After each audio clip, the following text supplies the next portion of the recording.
Nós vamos ler um excerto do Memorial do Convento, capítulo 19, Epopeia da Pedra, de José Saramago. O capítulo 19 é consagrado ao transporte de uma enorme pedra de Pedro Pinheiro para Mafra, na distância de 15 km, que se prolonga por 8 dias.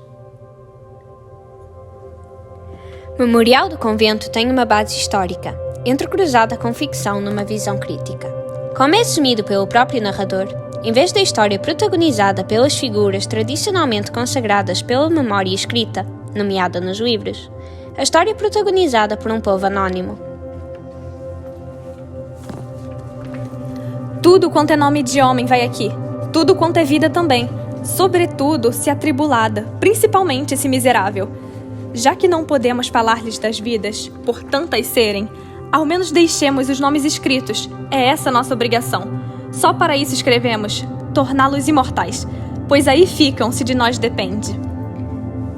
Alcino, Brás, Brás, Cristóvão, Daniel, Egas, Firmino, Geraldo, Horácio, Isidro, Juvino, Luís, Marculino, Nicanor, Onofre, Paulo, Quitério, Rufino, Sebastião, Tadeu, Ubaldo, Sebastião, Xavier, Zacarias, Zacarias.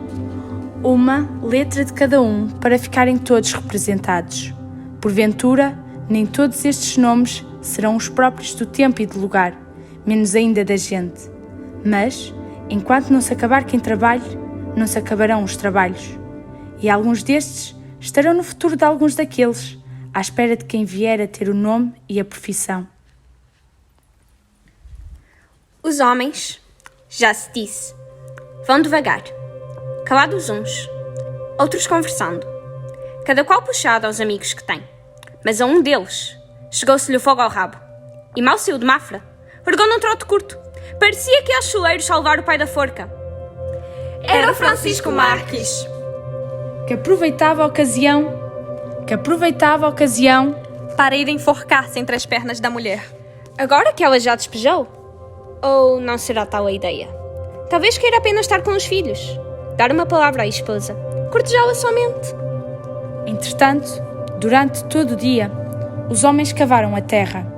Vieram os boieiros dar uma ajuda.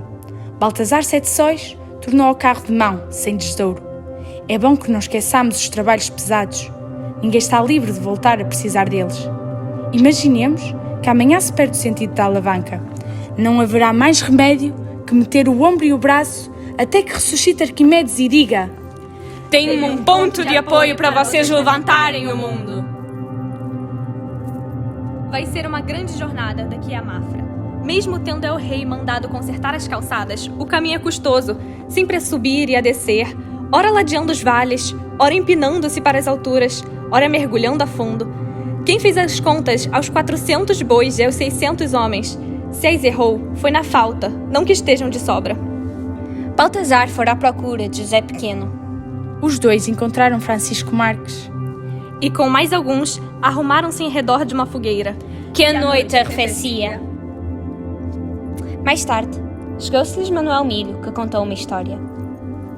Era uma vez uma rainha que vivia com seu real marido em palácio, mais os filhos, que eram um infante e uma infanta, assim, deste tamanho.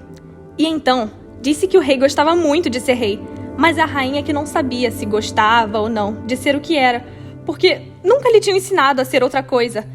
Por isso, não pôde escolher e dizer, gosto mais de ser rainha, ainda se ela fosse como o rei, que esse gostava de ser o que era, porque outra coisa também não lhe tinham ensinado. Mas a rainha era diferente. Se fosse igual, não haveria história. Então, aconteceu que lá no reino havia um ermitão, que correra muitas aventuras. E depois de levar anos e anos a corrê-las, foi meter-se naquela cova. Ele vivia numa cova do monte, não sei se já tinha dito. E não era ermitão desses que reza e penitência. Chamava-lhe ermitão, porque vivia sozinho. A comida dele era o que apanhava. Se lhe davam outra, não recusava, mas pedir nunca pediu. Ora, uma vez, a rainha foi passear ao monte com o seu séquito e disse à aia mais velha que queria falar ao ermitão para lhe fazer uma pergunta. E a aia respondeu: Saiba, Vossa Majestade, que este ermitão não é de igreja, é homem como os outros. A diferença é que vive sozinho num buraco. Isto disse a aia. Mas nós já sabíamos. E a rainha respondeu. A pergunta que quero fazer não é de religião. E então foram andando, e quando chegaram à boca da cova, um pajem gritou para dentro e o ermitão apareceu. Era um homem já avançado na idade, mas robusto, assim como uma árvore encruzilhada. E quando apareceu, perguntou: Quem me chama? E o pajem disse: Sua Majestade, a rainha. E pronto, por hoje acabou-se a história. Vamos dormir. Não! Não, que é... Protestaram os outros. Queriam saber o resto do conto da rainha e do ermitão. Porém, Manuel Milho não se deixou convencer, que amanhã também era dia. Tiveram de conformar-se, foi cada qual ao seu sono, cada qual pensando antes que ele chegasse, consoante as suas conhecidas inclinações. José Pequeno, que o rei se calhar já não se atrevia com a rainha. Mas se o ermitão é velho, como é que vai ser? Baltazar, que a rainha é Belimunda, e ele o próprio ermitão. Nisto se confirma por ser a história de homem e mulher. Embora as diferenças sejam tantas, Francisco Marques, que como esta história vai acabar sei eu. Em Chegando a Cheleiros, explico. Tão grande fora o sofrimento durante esse arrastado dia que todos diziam: Amanhã não pode ser pior. E, no entanto, sabiam que iria ser pior 1000 vezes. Lembravam-se do caminho que descia para Choeiros, daquelas apertadas curvas, daqueles declives espantosos, daquelas empinadas encostas que iam quase a pique sobre a estrada. Como é que será que vamos passar? Murmuravam para si próprios. Em todo aquele verão, não houve dia mais quente. A terra parecia uma braseira. O sol, uma espora cravada nas costas. Os aguadeiros corriam a longa fila, levando cartões de água ao ombro. Iam buscar os poços que por ali havia nas terras baixas. Às vezes, muito afastados. Tinham de trepar monte acima por carreiros de pé posto para encher as dornas. Não podem as galéias ser piores do que isto. Perto da hora de jantar, chegaram a um alto de onde se via Cheleiros, no fundo do vale. Com isto mesmo é que Francisco Marques vinha contando. Quer conseguissem descer, quer não, esta noite em companhia da mulher é que ninguém lhe atiraria. Levando consigo os ajudantes, o vedor desceu até ao ribeiro que lá embaixo passava. Foi de caminho, assinalando os lugares mais perigosos, os sítios onde o carro deveria parar e ser encostado, para garantir os repousos e maior segurança da pedra. E, finalmente, tomou a decisão de mandar desatrelar os bois e conduzi-los para um espaço desafogado, depois da terceira curva. Bastante afastados para não empatarem a manobra, suficientemente próximos para serem trazidos, sem maior demora, se a mesma manobra o pedisse. Assim, a plataforma ia a descer a pulso. Não havia outra maneira. Enquanto estavam a ser levadas as juntas, os homens, espalhados pela crista do monte à torreira do sol, olhavam um vale sossegado. As hortas, as sombras frescas, as casas que pareciam irreais, tão aguda era a impressão de calma que irradiava delas. Pensariam isso ou não, talvez apenas esta simplicidade. Se me apanham lá embaixo, ainda vou julgar que é mentira. Nessa noite, contou Manuel Milho o fim da história. Perguntara-lhe, Sete Sóis, se os soldados do rei sempre tinham conseguido apanhar a rainha e o ermitão. E ele respondeu: Não apanharam. Correram o reino de ponta a ponta, buscaram casa por casa e não os encontraram. E tendo dito isso, calou-se. Perguntou José Pequeno: Então, é isso história que se anda a contar há quase uma semana? E Manuel Milho respondeu: O ermitão deixou de ser ermitão. A rainha deixou de ser rainha. Mas não se averiguou se o ermitão chegou a fazer-se homem e a rainha chegou a fazer-se mulher.